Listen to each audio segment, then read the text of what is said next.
la verdad es que llevar a cabo la presentación de un libro como el tuyo, un libro que además a todos los que nos dedicamos a la política, pues tiene que ser un libro de referencia. Y hoy tenemos además la gran suerte no solamente de que estén aquí los amigos de Marbella y San Pedro, sino de tener aquí, aparte de los compañeros de los diferentes sitios, tenemos la gran suerte de que bueno, pues somos un ayuntamiento, estamos encantados con tener a nuestro secretario general, tener al vicesecretario también, al coordinador general, en fin, tenemos aquí a muchos compañeros del partido y a una persona que en Marbella, si de verdad se le quiere al presidente, vamos a decir que de la misma manera se le quiere a Javier Arenas.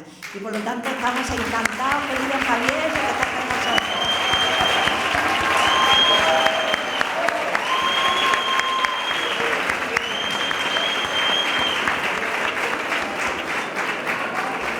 Es verdad, pero ¿sabéis por qué es verdad? Mira, yo he tenido como alcaldesa a 3 presidentes del gobierno. Siendo alcaldesa tuve a Zapatero, te tuve a ti y ahora tengo a Sánchez. Eso han sido... Evidentemente está claro la preferencia que hay en Marbella por el presidente. Pero ¿por qué os digo que he tenido la ocasión de tener y de saber de qué manera se aborda la política y qué prisma se tiene siendo presidente del gobierno? Con Zapatero y siendo representante de una ciudad como Marbella, querido presidente, y ya que tengo la oportunidad de tenerte aquí, aunque te lo he dicho muchas veces, no puedo dejar pasarla y que todo el mundo lo sepa. Con Zapatero, cuando se le hablaba de Marbella, lo único que nos proponía, y mira que veníamos de una situación complicada, era que subiéramos impuestos o que disminuyéramos los servicios. Eso fue lo único que Zapatero hizo por Marbella. Cuando nuestro presidente Rajoy llegó al gobierno, lo primero que hizo fue salvar de la quiebra a este ayuntamiento. Y yo no tendré palabras para agradecer una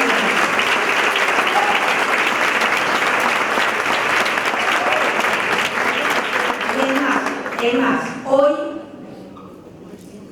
hemos tenido la suerte, hemos podido comprobar que uno de los bienes, aquellos que dentro del proceso de malaria era el más significativo, ¿no? Aquella finca de roca que era significativa por el expolio que había tenido esta ciudad, bueno, pues que todo el mundo sepa que esa finca hoy es patrimonio de todos los vecinos de Marbella y de San Pedro gracias a la modificación del presupuesto que hizo este presidente.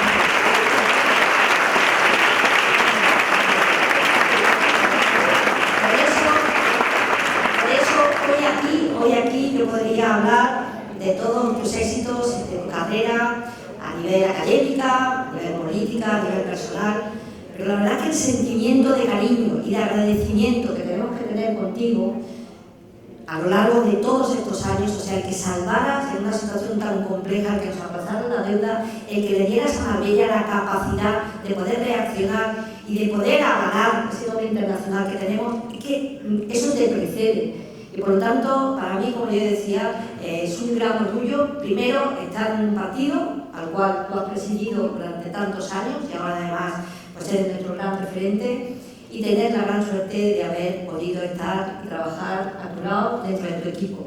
Todo el mundo sabe la importancia que se tiene en política a la hora de ser, de tener capacidad, de ser leal, de tener una perspectiva de la política de país, el ser capaz de liderar un proyecto, y eso lo ha hecho nuestro presidente Rajoy. Y precisamente por eso yo creo que para todos, a la hora de ver cuáles han sido sus vivencias, cuáles han sido la idea que tiene de saber llevar a cabo y cómo se tiene que interpretar la política, nadie mejor que ellos, que nuestro presidente Rajoy. Por eso este libro que tú convencías de que todos tendréis y que todos... si no lo habéis leído ya yo os animo, porque para entender la política actual hay que tener una visión global, nadie mejor que él para poder plasmarla en este libro, que yo creo que además no solamente se lee fácil, sino que te das cuenta de que cómo es posible que teniendo como hemos tenido un magnífico presidente, estemos ahora en las manos que estamos. Yo creo que eso lo refleja muy bien tu libro. Yo creo que cuando el presidente Rajoy habla de política de adultos, lo que quiere decir es precisamente la reflexión que se tiene que tener a la hora de dirigir un país como el nuestro, de la madurez que se tiene que adoptar cuando se tienen que tomar decisiones que además son directas hacia los vecinos, hacia la población, hacia los empresarios, las pymes, hacia el país. Cuando se habla de dogmatismo, cuando él hace un análisis y una reflexión de los populismos, cuando habla de nuestra situación actual, cuando habla de nuestro papel en Europa, yo creo que nadie mejor que tú. Y por eso creo que te tenemos que agradecer mucho que hayas sido capaz de esa reflexión serena, que es cierto que precisamente yo creo que gracias a como tú eres y a tu carácter, has sido capaz incluso de no tener un aspecto ni revanchista ni negativo, sino hacerlo desde el positivismo, que yo creo que efectivamente da tu carácter. O sea, una persona que sigue viendo que aunque las circunstancias son las que son, y todos lo sabemos, este país tiene la posibilidad y la capacidad de levantarse, como ya lo hicimos además en otra crisis anterior donde también nos abocó el Partido Socialista. Yo creo que esa reflexión a todos nos hace tener ese mensaje optimista. Es cierto que también ese mensaje optimista es si el próximo presidente del gobierno es Alberto Núñez Feijóo. Eso también está.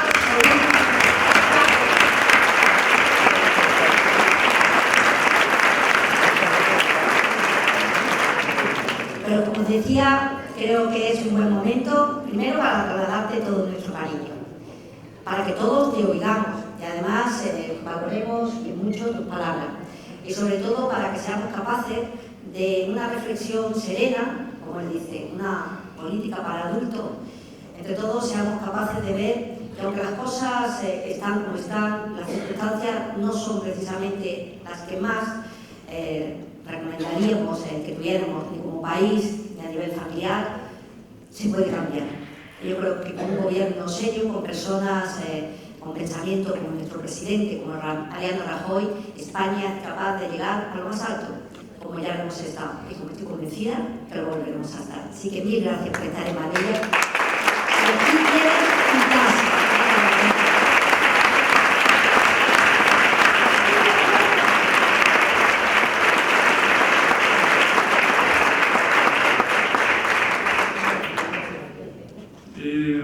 Señoras y señores, queridos amigos, buenas tardes y muchas gracias a todos. Gracias a la alcaldesa, a Ángeles Muñoz, por invitarme. Yo no salvé al Ayuntamiento de Marbella de nada. Quien superó la quiebra y quien fue capaz de prestigiar a una gran ciudad como es Marbella ha sido tú y las personas que te acompañaron.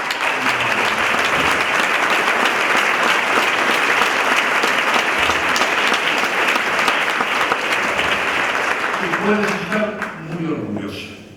Y muchas gracias a todos ustedes, a todos vosotros, por tener la amabilidad de acompañarme en este acto.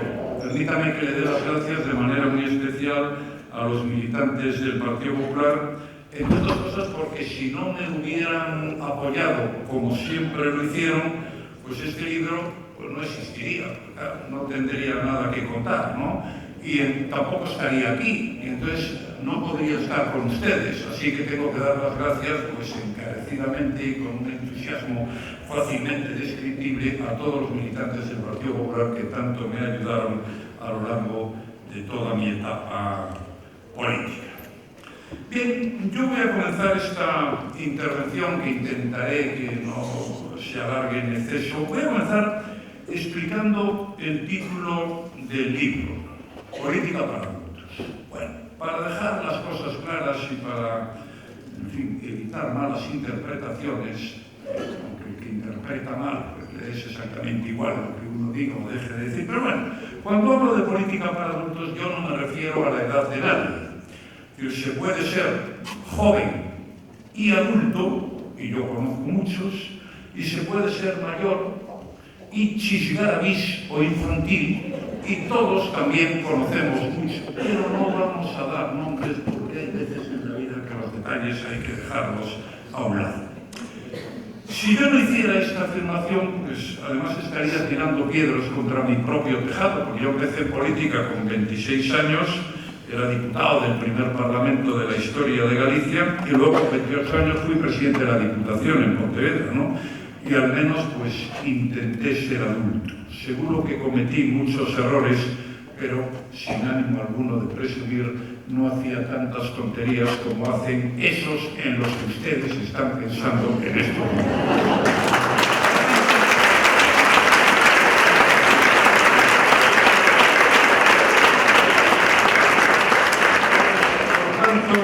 Que nadie se engañe. Esta no es una historia de jóvenes y de mayores, no. Esto es otra cosa. Yo pienso que en los últimos años, en España y también en otros muchos países, en la política y también en otros órdenes de la vida, pues se ha producido un proceso de infantilización. Y el populismo, una de las cuestiones, quizá la más importante a la que me refiero en este libro, consiste en buena medida en tratar a la gente como a niños. Y conviene advertir de esta deriva y dejar claro que los políticos deben actuar como adultos. Pero no solo los políticos, porque hay quien, ignoro por qué razones, pretende que cuando haya problemas los culpables son siempre los políticos. Los políticos los hay buenos o malos. Por tanto, actuar como adultos deben hacerlo los políticos, pero también los periodistas, ¿o no? Los universitarios, los banqueros, los empresarios, los sindicatos y cualquiera. Queridos amigos, lo que define al adulto es la responsabilidad. Un adulto reflexiona antes de hablar o antes de decidir, no hace al revés. El que no es adulto primero decide, habla y luego piensa, y luego se van con unas tortas, como es perfectamente entendible, ¿no? Un adulto es una persona que se somete a límites a la hora de comportarse. Límites que son los que le ponen la realidad, los que marcan las leyes y también los de nuestra propia contención. Y un adulto es alguien que asume las consecuencias de sus actos. En realidad esto que acabo de decir es lo que todo el mundo le intenta enseñar a los niños cuando se les educa. A los niños se les dice, hombre, antes de decidir, piensa. Se les enseña a conocer lo que pueden hacer y lo que no pueden hacer. Se les explica qué está bien y qué no está bien. Se les enseña a comportarse y también a saber que sus actos tienen consecuencias. Pues bien, esto es lo que yo pretendo y lo que aquí defiendo. Mi apuesta es una política para adultos y hecha por adultos. Tal como está el patio, pues fíjense ustedes en dónde estoy yo en este momento. Pero en fin, yo creo en la importancia de la reflexión en la política y en cualquier faceta de la vida. Creo también en la asunción de responsabilidad, porque es la consecuencia, debe serlo, de nuestros actos. Creo en la moderación, en el equilibrio y en la sensatez.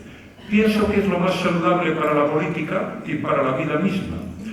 Esto es lo que yo llamo política hecha por adultos. Algo, como todos ustedes saben mucho mejor que yo incluso, hoy no está muy de moda. Bien, y una vez que les he explicado qué significa política para adultos, pues les voy a contar por qué yo he escrito este libro. Bueno, hay algunas razones que se entienden muy bien, porque me entretiene, me divierte, y además me obliga y me exige, porque cuesta escribir, sobre todo si pretendes hacerlo razonablemente bien. Pero sobre todo lo he escrito porque yo veo hoy en España algunas derivas que no son buenas para la convivencia, que no son buenas para los españoles, y como he sido presidente del gobierno, pues creo que tengo la obligación de decir, si lo pienso, por aquí no vamos bien. Además, también aprovecho en el libro, es otra razón por la cual lo he escrito, para hacer algo de reivindicación personal, porque buena parte de las peripecias que sufrí siendo presidente del gobierno tenían su origen en el populismo de algunos, que como luego explicaré, además contagió a otros. Pues bien, una vez que ya les he explicado qué significa esto y por qué he escrito el libro, voy a contarles, voy intentarlo al menos de manera muy breve, como señalaba al principio. ¿Qué digo yo en el libro? Hay tres mensajes básicos, tres. Hay otros, pero hay tres que son básicos. Primero hago una defensa de la democracia liberal.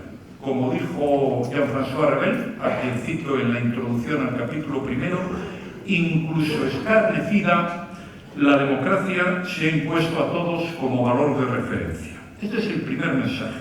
Sí a la democracia del mundo occidental, a las democracias europeas, a la nuestra, a Estados Unidos, a Canadá, con todos los problemas, dificultades que hay, no hay nada para organizar la convivencia, o por lo menos nada que yo conozca que sea mejor que la democracia. En segundo lugar, segundo mensaje básico, afirmo que el populismo es uno de los mayores retos a los que nos enfrentamos las democracias liberales.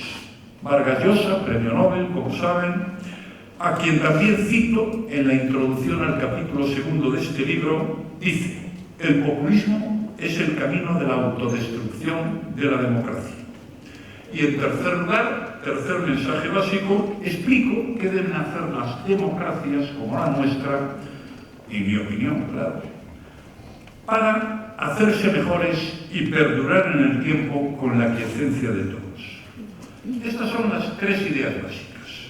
Sí a la democracia, no al populismo y qué hay que hacer para mejorar la democracia. Y estas ideas las desarrollo en 333 páginas y 8 capítulos, precedidos de una introducción y seguidos de un epílogo. Les contaré ahora algo de ese desarrollo, de estas 333 páginas. Les contaré quién aparece en el libro, algunos personajes singulares, luego me referiré a algunos de ellos, también algún que otro hecho objetivo, anécdotas de las que se convierten en categoría. En suma, voy a apuntar unas breves pinceladas sobre lo que digo aquí, en Política para Adultos. Sobre la democracia liberal, primer mensaje, sí a la democracia liberal, como les decía antes, pues el argumento más importante para defender la democracia liberal son los valores que la conforman. Son valores superiores: el voto popular, el respeto a la pluralidad de la sociedad, las libertades, los derechos individuales de las personas, el sometimiento de todos a la ley, el Estado de Derecho, los tribunales independientes. Bueno, todos estos valores y otros hacen de la democracia el sistema político de organizar la convivencia por excelencia. Y además, las democracias son los regímenes políticos que han generado más progreso económico y social a lo largo de toda la historia. Y no le voy a dedicar ni un minuto a esta idea, porque ustedes lo van a entender muy bien con un ejemplo.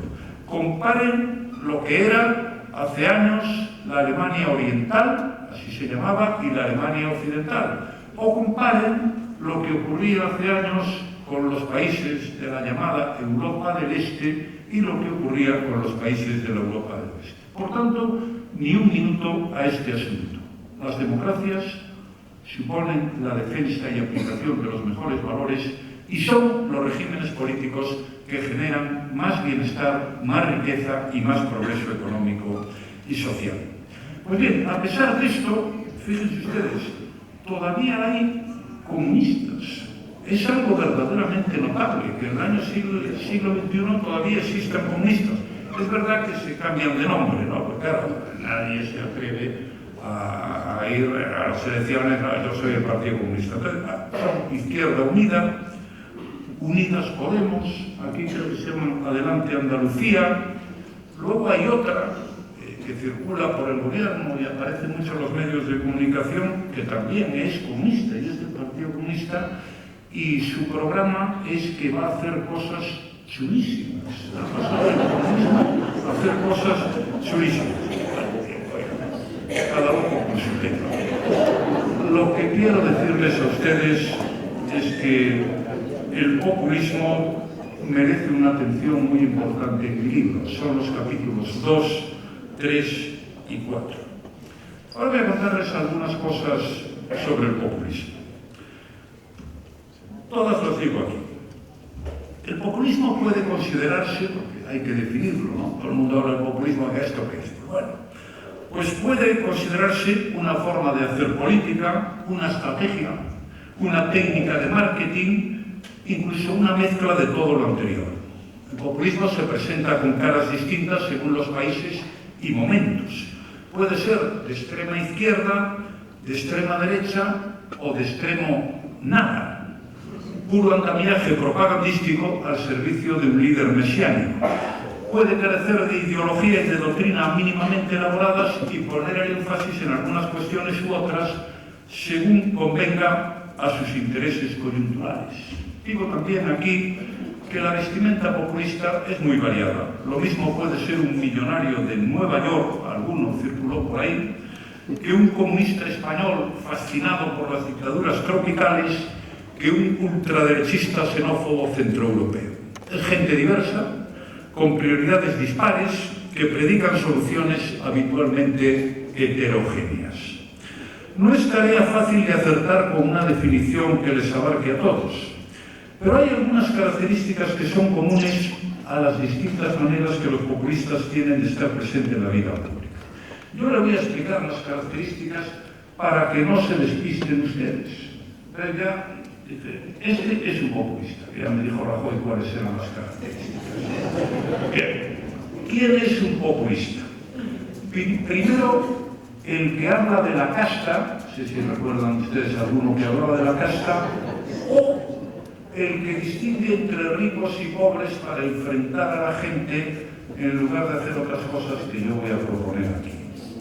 Entonces, el que habla de la casta, o el que está siempre con la historia de los ricos y pobres, pues ese es un populista. Cuando lo vean, ya saben, es un populista. No se lo digan, porque se puede enfadar, pero es un populista. Populista es el que despotrica contra banqueros, presidentes de empresas, cardenales, incluso seminaristas, por supuesto trabajadores autónomos, contra la gente que hace cosas, en suma, el que le atiza a todo aquel al que la vida le va bien o parece que le va bien. Porque son la casta, o los ricos y los pobres. Ahora estamos otra vez en el debate de los ricos y de los pobres. Y entonces un presidente autonómico, pues haciendo uso de las facultades que le da la ley, decide tomar una decisión y bajar los impuestos, algo que toda la gente sensata pues está a favor, porque además no lo hace de una manera irresponsable, pues entonces eso da lugar a que algunos se enfaden y entonces diga, y ahora le voy a meter un impuesto a los ultrarricos. Bueno, porque lo que quieren, lo dice, es hay que cargarse a los ricos. Yo le voy a decir, oiga, en lugar de cargarse a los ricos, ¿por qué no se carga usted a los pobres, los hace ricos y así somos todos ricos? ¡Bravo!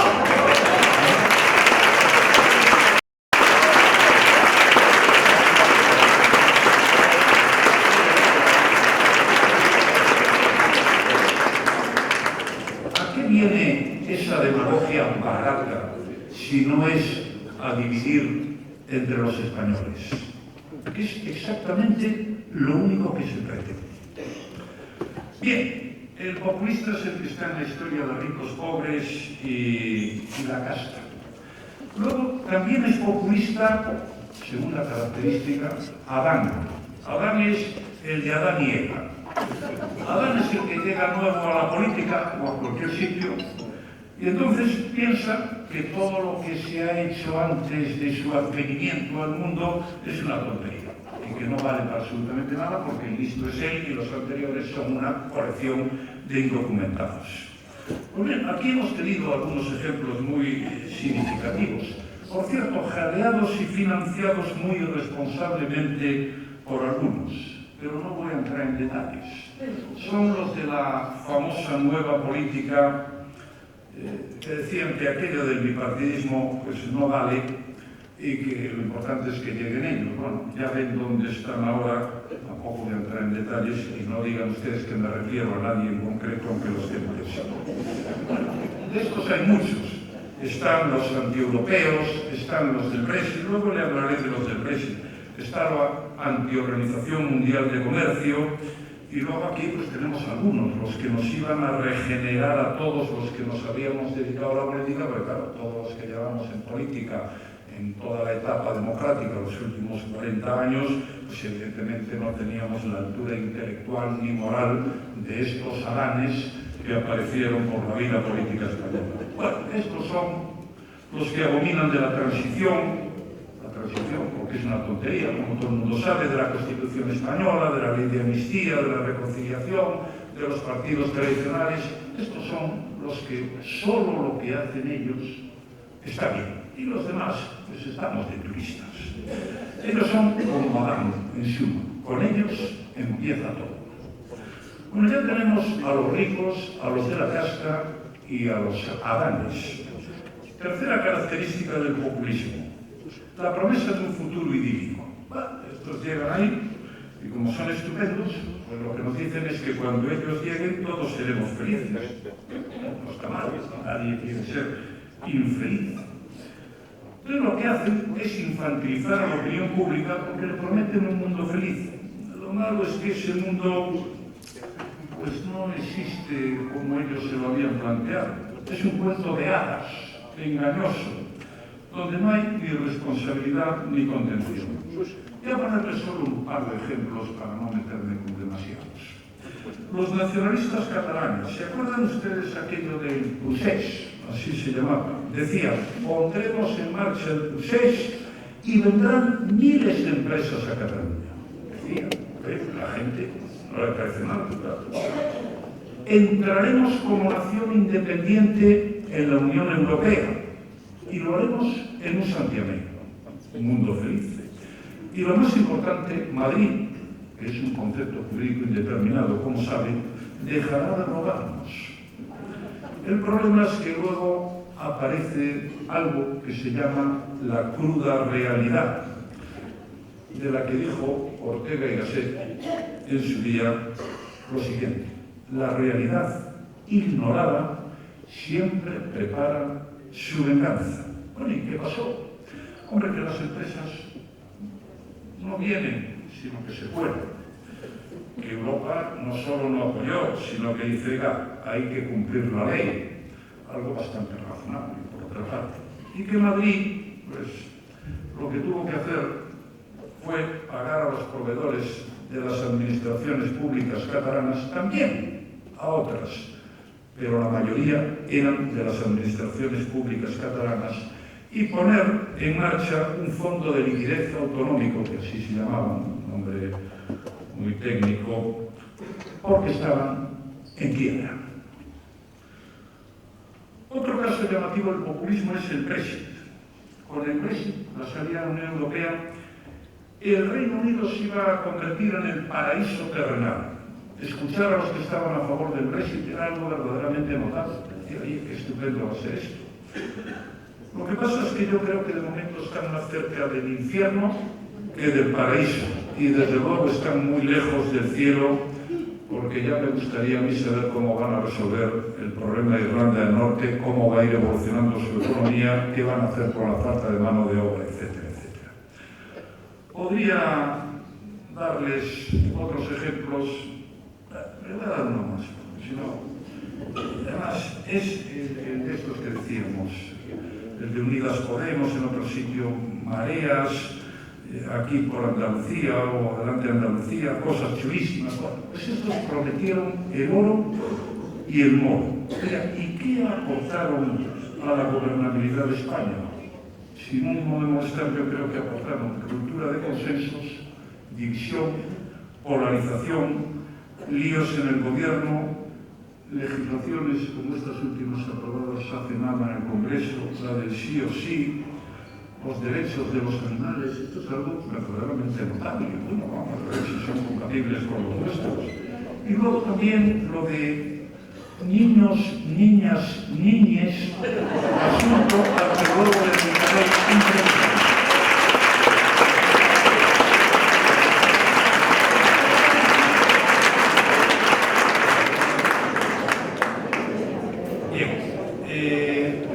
Además de la casta y ricos y pobres, además de los adanes y además de tener el patrimonio de la moral y de las buenas costumbres, pues tienen otra característica. Estos tienen el patrimonio de la austeridad, de la honradez y de la decencia. Y venían a regenerarnos a todos, que lógicamente teníamos muchas carencias, sobre todo en esas materias donde ellos tenían el monopolio. Si no tienen el monopolio, los otros no tienen nada. Esto se entiende muy bien. Pero claro, luego viene Ortega, la realidad ignorada siempre prepara su venganza. ¿Y qué pasó? Pues en Valencia ya saben lo que pasó con la buena de la vicepresidenta del gobierno. En Galapagar, ¿qué pasó en Galapagar? Los asesores, ¿qué pasó con las condenas de los tribunales? Hubo quien dijo, dime de qué presumes y te diré de qué careces. Pues estas son las 4 características de estos simpáticos ciudadanos. O sea que con esto ustedes ya no tendrán problema. Cuando vayan por la calle, este ya lo tengo yo fichado. Bien.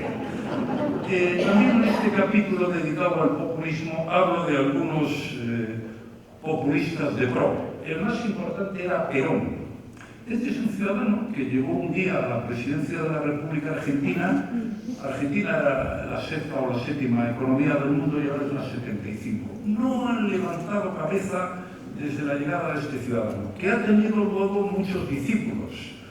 No sé si los conocen, tal Chávez en Venezuela, que también ha convertido a Venezuela en un país riquísimo, como saben.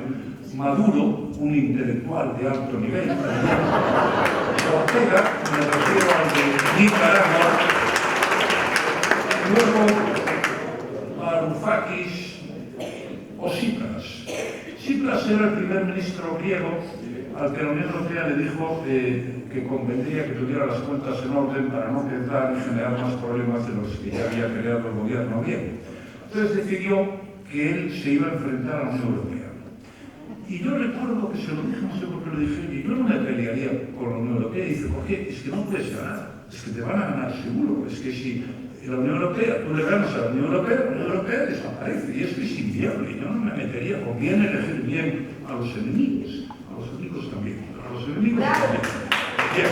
Y entonces, Tsipras hizo un referéndum diciéndole al pueblo que votara en contra de lo que la Unión Europea decía que había que hacer. Tsipras ganó el referéndum normal, claro, porque prometía el oro y el moro, con él todo iba a ser estupendo. 24 horas después, Tsipras se comió con patatas el referéndum, todos los discursos que hizo en defensa de su posición en el referéndum, y perdió las siguientes elecciones y encima lo hizo rematadamente mal. Porque si las hubiera perdido tras hacer las cosas bien, pues era una situación diferente. Bueno, luego hay otro, este me va a crear un problema, porque he encontrado un embajador por ahí, que yo lo siento mucho. Este López Obrador es un ciudadano que manda en México y que es conocido, según palabras de Enrique Krause, que es un intelectual importante, como el Mesías tropical. Este es un zascamín que se dedica a hablar por televisión 2 o 3 horas al día, porque tiene otra cosa que hacer, comiendo de vuelta y media a todo el mundo, en un país que el año pasado tuvo más de 20.000 personas asesinadas. Eso sí, él promete muchas cosas, pero luego la realidad siempre prepara su venganza. Hasta aquí el capítulo 2. No voy a entrar en el 3, es interesante, hablo de las causas y los pretextos del populismo, pero en el 4 sí que quería entrar. Solamente voy a hacerles 2 o 3 comentarios para no aburrirles. El 4 lleva por título El contagio del populismo. Es que el populismo es contagioso. Entonces hay gente normal que acaba despistándose. Por ejemplo, Macron. Macron decidió liquidar la escuela francesa de administración pública, donde habían estudiado prácticamente la totalidad de los presidentes de la República, él también, muchos ministros, empresarios, gente capaz y tal, porque era muy elitista. Pues muy bien, como los chalecos amarillos se manifestaban contra el elitismo, algo que funcionaba, a donde todo el mundo quería entrar y había becas y tal, eso pues se lo cargaron. Bueno, yo creo que ahora está intentando arreglarlo porque es contagioso, pero del contagio te puedes librar pronto. Luego había otro que era el presidente del Partido Popular anterior a Pablo Casado. Ese presidente del Partido Popular también se contagió y entonces alguien le engañó y le dijo que había un sistema magnífico para elegir dirigentes políticos, que eran las primarias. Lo que pasa es que ese, según me han informado, rectificó al medio segundo, porque está absolutamente convencido de que aquello era una tontería bastante notable. Y lo demuestra que los grandes defensores de las primarias, la democracia, todos somos estupendos, eran Rivera y el señor Iglesias, que en su partido hacían naturalmente lo que querían, que nombraban a los dirigentes regionales y tal y cual, y hubo uno que se fue de la política y se fue y dejó al frente de Podemos a una señora y al frente de las elecciones a la de las cosas chulísimas, y se quedó tan canso que hizo primarias él solo después de irse, con lo cual pulverizó todos los récords de la llamada democracia interna, que nos han contado algunos fenómenos a los que no debimos hacer caso. Bueno, ustedes hagan lo que estimen oportuno y conveniente, que ya saben que no estoy, lo único que me queda es la posibilidad de opinar y no denunciar. Bien, en este asunto de las primarias hay dos cosas que no están mal, que les recomiendo que las lean. Un título es el de lleva un título se llama El particularismo. ¿Qué hay de lo mío? Pues mire, le voy a decir algo del particularismo que hay de lo mío. Yo digo lo siguiente. Una de las derivadas de esta infección sentimental que ha inundado la vida política se pone en manifiesto también en los excesos del particularismo. Nadie habla ya de grandes proyectos colectivos. Y la política parece haberse reducido a la suma de una serie de medidas sectoriales para contentar a distintos colectivos y territorios. Cada cual defiende su terruño y sus intereses legítimamente, y cada colectivo hace de su autoexpresión una fuente de derechos. Fíjese usted lo que decía hace 200 años Burke. El Parlamento no es un congreso de embajadores con intereses diferentes y encontrados, intereses que cada uno debe defender como agente y abogado frente a otros agentes y abogados. El Parlamento es una asamblea deliberativa de una nación, con un interés, el de la totalidad, donde no pueden mirar ni fines locales ni prejuicios locales, sino el bien general resultante de la razón general del todo. Difícilmente se puede expresar mejor. Señoras y señores, en el Parlamento Nacional hay 17 partidos. Y ahora, como ya el de Soria ya circula y el partido no sé dónde y tal y cual, podemos llegar a 30 o 40 y tendremos un Parlamento absolutamente ingobernable. El Parlamento está para defender los intereses de la nación y de los nacionales. ¿Qué hay de lo mismo? Y hay otro asunto, sobre el cual también quería decir algo en este capítulo, que son los llamados juicios paralelos. Juicios paralelos, hay los juicios de los jueces y luego los que hace la gente por la calle, los que hacen titulares, los tertulias, etcétera, etcétera. Entre todos los ejemplos de contagio del populismo, hay uno que merece especial consideración por su gravedad, y es aquel que persigue sustituir los tribunales de justicia por las portadas de los periódicos o las tertulias de radio y televisión. Me estoy refiriendo a los juicios paralelos cada vez más frecuentes y perniciosos. Por supuesto, lo sufren quienes los padecen y son puestos en la picota de la opinión pública sin posibilidad de defensa. Pero lo sufre también el conjunto de la sociedad. Más adelante hago una cita. Dolores Vázquez, una mujer que fue condenada por un crimen que no había cometido. El de la niña Rocío Baninkoff, y lo fue por el aficiante clima mediático que se había generado en torno al suceso y condicionó al jurado. Cito otro asunto. Arcadio Espada. Este es un periodista que escribe González en el diario El Mundo. Este señor publicó un libro en que analizó el tratamiento que un diario nacional le dio a Francisco Camps por el caso de los trajes supuestamente regalados. Ese periódico en 3 años le dedicó 169 portadas. Simplemente 169. El señor Camps fue absuelto, y cuando fue absuelto no tuvo derecho ni a una portada.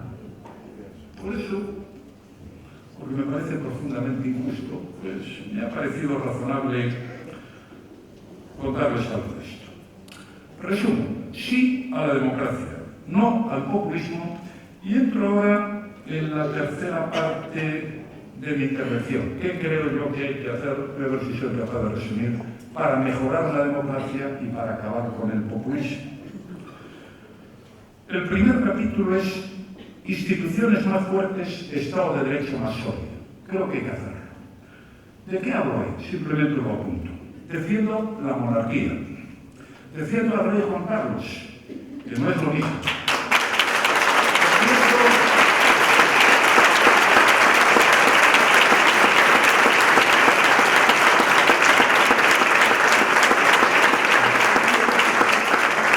Defiendo la independencia de la justicia. Defiendo la necesidad de evitar los retrasos, justicia demorada, justicia denegada. Y pongo un ejemplo, no de España, para evitarme problemas, de Francia. El señor Balladur fue candidato a la presidencia de la República Francesa hace 25 años. No ganó. Y le metieron una querella por financiación ilegal de su campaña. 25 años después, cuando acababa de cumplir 93, fue absuelto. Y le preguntaron, mira, ¿cómo lo ve usted? Y dijo, pues estoy muy contento de que se me haya declarado inocente después de 25 años soportando injurias y calumnias. Aquí también pido en este capítulo la supresión de la acusación popular. ¿Qué es la acusación popular? Bueno, en defensa de un supuesto interés general, partidos políticos, auténticos gángsters y otra gente se suman a la acusación. Y luego, algunos, por manos limpias y ausban, que han sido condenados por los tribunales, pues dicen, oye, yo le retiro la querella, pero usted se matricula. Se matricula. No hablo de vehículos. Y otros son los que hacen política. Es decir, cuando el Partido Popular tiene un tal o cualquier partido, pues allí se apuntan y tiene siempre a los mismos acusando, etcétera, etcétera. Pido que se suprima porque esto no existe en ningún lugar de Europa. El capítulo sexto, también sobre el futuro, hace una apuesta por los consensos políticos. Cito a Bertrand Russell al principio, un verdadero liberal se distingue no tanto por lo que defiende, sino por el talante con el que lo defiende. La tolerancia antidogmática, la búsqueda del consenso y el diálogo como esencia democrática. Aquí entro en muchos detalles, pero solo quiero llamarles ahora a ustedes la atención sobre una cuestión. Uno de los problemas más importantes que ha tenido España en los últimos años, que estamos pagando y vamos a seguir pagando en el futuro, es el gobierno Frankenstein. Es decir, ese que se inventó Sánchez con todos esos que ustedes conocen también. Porque el gobierno Frankenstein ha impedido que en España, como se había hecho a lo largo de toda la democracia, sobre los temas básicos hubiera consensos políticos. Se hizo un consenso sobre la Constitución, los pactos de la Moncloa, la entrada en la Unión Europea, la entrada en el euro. Yo mismo, siendo presidente del gobierno, pacté en un cuarto de hora la renovación del Consejo General del Poder Judicial. Ahora llevan 4 años de retraso. Pero es muy difícil con estos socios que conforman con el PSOE el gobierno Frankenstein, con un PSOE contagiado por estos socios, llegar a ninguna suerte de entendimiento. Y la falta de consensos es muy negativo para el país. Hay una parte siguiente que es la economía. Es el tercer punto que me parece muy importante. Sobre la economía solo quería decirles una cosa, insisto, para no cansarles. Lo primero que necesita esto es orden. Es decir, hay que ser previsible y ordenado, ¿no? Aquí en día no puedes decir, y ahora le subo los impuestos a la banca, y ahora a las eléctricas, y ahora a los ricos o a los supuestos ricos, y luego anuncio que hago una reforma fiscal y luego no la hago. Y luego, como el señor Chimo Puig baja los impuestos, pues me ha roto el lío que yo tenía y voy a bajarlos también, pero no los bajo nada, porque es un camelo lo que los baja. Luego hay otro pues, que recomienda que no comas carne, o que dice que le va a poner un precio máximo a los productos en el supermercado. luego dicen que queremos interconexiones eléctricas, luego dicen que no, y ahora dicen que sí, y Macron les dice que no. Bueno, es decir, un poquito de orden, equilibrio, sensatez, ¿no? Esta crisis es distinta de la del 12, porque el tejido productivo no está tan deteriorado como cuando llegamos nosotros al gobierno, porque los bancos no están quebrados como lo estaban entonces, porque el mercado inmobiliario no estaba quebrado, no está quebrado como lo estaba entonces, porque no había 6 millones de parados, no había un bloqueo total del crédito, y porque Europa ahora no les exige como se exigía a nosotros bajar el déficit y no aumentar la deuda. Aquí tenemos un problema de inflación y un problema de déficit y de deuda. Y se está haciendo exactamente lo contrario de lo que hay que hacer. Los datos de inflación son dramáticos. Hace más de 30 años que no tenemos una subida de precios que se ha situado por encima del 10%. Y cuando suben los precios, pues ya sabemos lo que pasa. La gente compra menos, se vende menos, se produce menos, hay menos crecimiento económico y hay más gente en el desempleo. Yo solo voy a decir una cosa que creo que es absolutamente imprescindible. Un pacto de rentas. Este tipo de crisis tiene que pagarse entre todos y todos deben colaborar. No puede el arrendatario decir al arrendador, yo como sé un 10% no te lo voy a subir, ni puede el arrendador decir al arrendatario, él sube un 10%, ni el trabajador decir al empresario, le tienes que subir un 10% y el empresario decir, todo me cuesta mucho, te subo un 0%. Es preciso un pacto de rentas en el que yo dije y reitero, hay que incluir las rentas de los privados y también las rentas públicas. Pero este asunto nos va a crear unos problemas gravísimos. Este y el aumento de la deuda pública, sin explicar en qué se está gastando el dinero, aparte de subvencionar con 400 euros a no sé quién, con 200 al que pasaba por allí, sino en el estilo clásico y populista de muchos países iberoamericanos. Pacto de rentas, controlar la deuda y hacer reformas, no comprar reformas, que es lo que han hecho esta gente en el gobierno. Este es el tercer gran tema, mejorar el bienestar de la gente. Y el cuarto es una política exterior de seguridad y de defensa europea. Lo de Ucrania pues ha servido para que todos nos enterásemos de que nuestra seguridad no estaba garantizada y eso de que no había amenazas militares era un camello, y está garantizada y además hay amenazas militares. Por tanto, necesitamos, no entro en detalles, una política exterior y de seguridad europea. Lo dice muy bien Helmut Kohl, al que cito aquí, solo si Europa habla con una sola voz y pone en común sus fuerzas, podrá hacerse valer como actor internacional. Es perfectamente entendible. En segundo lugar, conviene reforzar la colaboración con la OTAN y con los Estados Unidos para garantizar nuestra seguridad y nuestra defensa. En tercer lugar, necesitamos autonomía energética. Esto se entiende muy bien. No podemos vivir del gas o del petróleo de los rusos o de otros. Y creo que aquí se están equivocando. Yo estoy apostando por las renovables, pero tú tienes que eliminar las fuentes de energía anteriores cuando ya con las renovables lo tengas arreglado. Y eso en España no es así. Y cerrar ahora de golpe el carbón o cerrar, como pretenden ya las nucleares, es un error. Y así pasa lo que pasa. En Alemania ha subido la luz un 16%, estos datos son de Eurostat. En Francia un 7%, en un sitio porque tienen nucleares y en otra porque tienen el carbón, y aquí un 60%. Estas cosas conviene explicárselas a la gente y no hacer demagogia. En cualquier caso, al señor Putin le debemos agradecer tres cosas. Primero, que haya convencido a los europeos que tenemos que tener una política exterior y de seguridad común. Segundo, que haya reforzado a la OTAN, donde ya van a entrar Suecia y Finlandia y Ucrania cuando lo dejemos y otros cuerpos que se han puesto a la cola. Y tercero, que nos haya hecho llegar el mensaje de que tenemos que autoabastecernos energéticamente y no depender de ello. Vamos a ver qué es lo que hacen estos, aunque yo creo que van a hacer exactamente lo contrario de lo que procede. Pero en fin, estas son las cuatro grandes apuestas que yo hago para el futuro.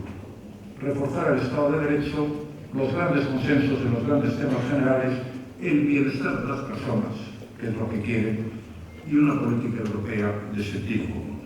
Y ya con esto, para que ustedes estén contentos y alegres, ya anuncio que voy a terminar. Pero tengo que terminar diciéndoles a ustedes dos cosas. La primera era lo de niños, niñas, niñas, porque esto sí les lo tengo que contar.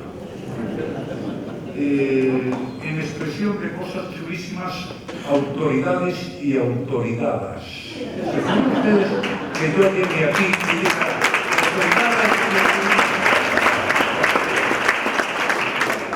Bueno, pues yo cito aquí a un ciudadano, no lo digo yo, lo dice un ciudadano que se llama Ricardo Moreno Castillo, profesor de matemáticas y doctor en filosofía, que escribió un libro que se titula Breve Tratado sobre la Estupidez Humana. Que yo lo recomiendo. No recomiendo más el libro, pero también lo recomiendo. Y claro, lo que dice que esto del lenguaje inclusivo, aunque sea políticamente correcto, ojea en materia de lógica.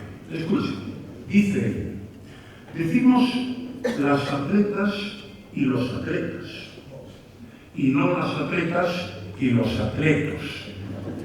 Y además quedaría un poco feo decir las logopedas y los logopedos. Curiosamente, los políticos más cuidadosos que hablan de los afiliados y las afiliadas no tienen inconveniente en decir, con toda la razón del mundo además, que los corruptos deben ir a la cárcel, y nadie de quienes escuchan entienden que las señoras que se corrompen no hayan de pagar también por sus delitos. No hace falta decir los corruptos y las corruptas deben ir a la cárcel para que todo el mundo lo entienda. Asimismo, basta con decir que hay que castigar a los ladrones o que hay que perseguir a los asesinos para que se advierta, sin necesidad de ulteriores aclaraciones, que también hay que castigar a las ladronas y perseguir a las asesinas. Y cuando se oye decir en este mundo no cabe un tonto más, nadie interpreta que a una tonta sí se le podría hacer sitio para